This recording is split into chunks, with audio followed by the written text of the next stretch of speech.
Sepekan memasuki tahun ajaran baru, SMA swasta Ferdi Ferry dan SMK swasta Revani Indra Putra di Kelurahan Solok Sipin, Kecamatan Telanepura, Kota Jambi, masih kekurangan siswa. Biasanya SMK swasta Revani Indra Putra dapat menampung siswa 6 kelas, kini berkurang menjadi 4 kelas, diisi 30 siswa setiap kelasnya. Namun sampai saat ini, 4 kelas yang dibuka belum terisi penuh. Kurangnya siswa ini menjadi perhatian pemerintah dan sistem zonasi menjadi persoalan di tengah banyaknya sekolah swasta yang tutup. Ya, kalau gambaran di SMK kita ini kan biasanya dari tahun-tahun itu, tahun sebelumnya, kita itu kan SPMB itu memang dimulai dari awal dan penutupan itu setelah bulan-bulan Agustus. Karena kalau kita swasta ini tidak sama dengan negeri. Kota kita biasanya itu kan sampai 5 kelas atau 6 kelas.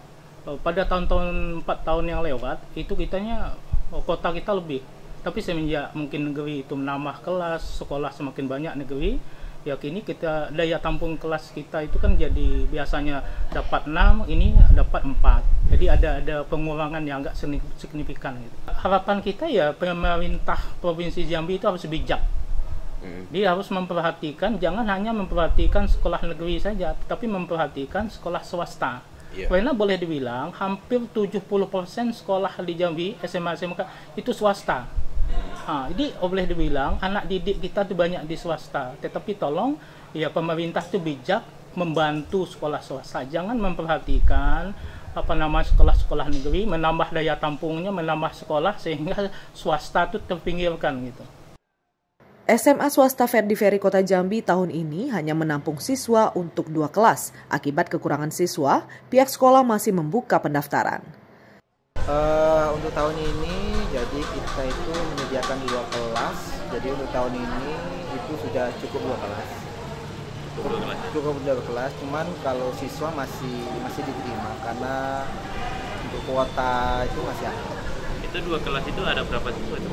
Untuk saat ini sudah 50 ya, artinya 25 siswa satu kelas. 25 siswa, ya. Jadi untuk kelas itu kan masih bisa 25, tapi untuk sesuai peraturan itu tidak. Kalau sistem donasi ada terganggu juga, karena memang dari beberapa yang ambil formulir itu memang masih nunggu dari negerinya. Harapannya ya kalau memang di pemerintah daerah itu memutuskan satu misalnya domisili, ya kalau sudah tutup ya beneran tutup, nggak ada lagi pembukaan. Jadi memang benar-benar ditutup lah, nggak ada aturan gitu. Sesuai ikutilah aturan. Jadi yang memang orang tua yang sudah nggak diterima itu nggak ada harapan lagi ke situ.